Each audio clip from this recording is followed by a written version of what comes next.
I know if you are an alcohol ink artist, the one thing that you probably focus a lot on is how to move the inks around. It's what makes them so much fun, is that you don't need to just use a paintbrush. You have all kinds of different sources and ways you can use the inks, and the way that they react to each other, depending on your air source, gives you really cool effects.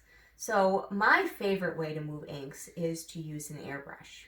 And last year, when I started inking with the airbrush, I bought a little home compressor, a little art compressor. You can get it on Amazon, $60 to $80, and it worked really well for me at the start when I was simply learning how to use compressed air, learning how it works. This is pretty much an on-demand air compressor. As you use the air, it creates more pressure inside of the tank, and it almost immediately comes out. So as you're using it, this thing runs pretty much constantly and makes quite a loud noise. And it's okay, but I wanted something a little bit different. This compressor did come with an airbrush and a tube that was hooked right to it. And I'm going to show you in a minute how we sort of mix things up a little to give me a little bit more control of how much air I'm using. One thing we did buy this year was this wonderful attachment to my table that holds the airbrush. So when I'm done, I simply put it in like that. I know a lot of times before I had this, when I was done, I would put the brush on the table and then I would go to grab something and it would fall, and it's just not good wear and tear on your airbrush. So my husband found this online, and we will put the link below. I highly suggest, if you have a place where you can set up your inks and you're using a compressor, whether or not you're using this or you're using the tank system that I'm going to show you in a minute, that you get one of these to put your brush in. It's wonderful. So when we decided to go to the system where I used a bigger tank, I needed to have control over the air. On the smaller tank, there was a dial right on the compressor that I could move to get the air that I wanted. The bigger compressor, though, holds more air and holds more air pressure, which is awesome because I can control more of a range of air that I'm using. But it's not made to do fine work. So what we did is we got this gauge right here. And this allows me to be able to fine tune in how much pressure I want. The cool thing is I can go a lot higher than I could go before with a small home compressor, but it still gives me the versatility to be able to dial it in and use a lot less air if I want to, right here on my table.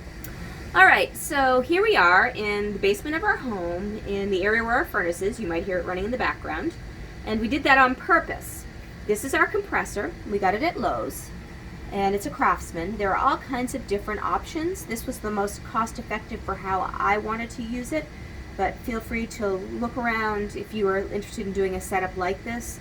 The biggest advantage to this is, as I said, the range of air that I have now that I can use, and the other advantage is that the tank holds a lot of air. So when I'm working, my old compressor used to come on it seemed like every minute at least while I was working. Now I might hear this run maybe once every 20 minutes.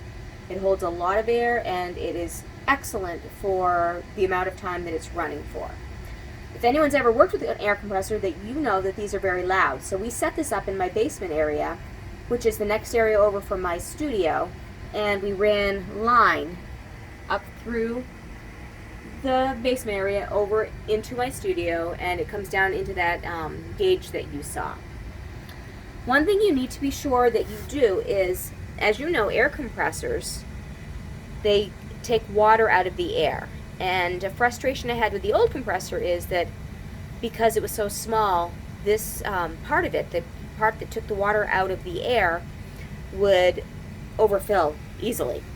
So we bought one for this as well. You have to have this or you'll get water on your artwork. And that goes really for any air compressor that you're using. So make sure that you pick this up. We picked this up at Lowe's as well. And we picked up the tubing at Lowe's and the air compressor.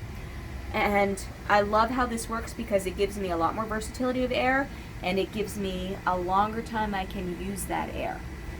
Now we put it in the basement again because of the noise. It is noisier than a normal air compressor, so make sure that you're able to have a setup where you can do that. All right, everyone, so there's my airbrush. If you are interested in having a setup similar to this one, Please feel free to comment down below and we can talk you through what we did to set up my air compressor. I absolutely love it. I love the versatility it has. So subscribe to get more tips. And if you have, again, any questions, we'd be happy to answer them for you. So just leave a comment below. Have a great day.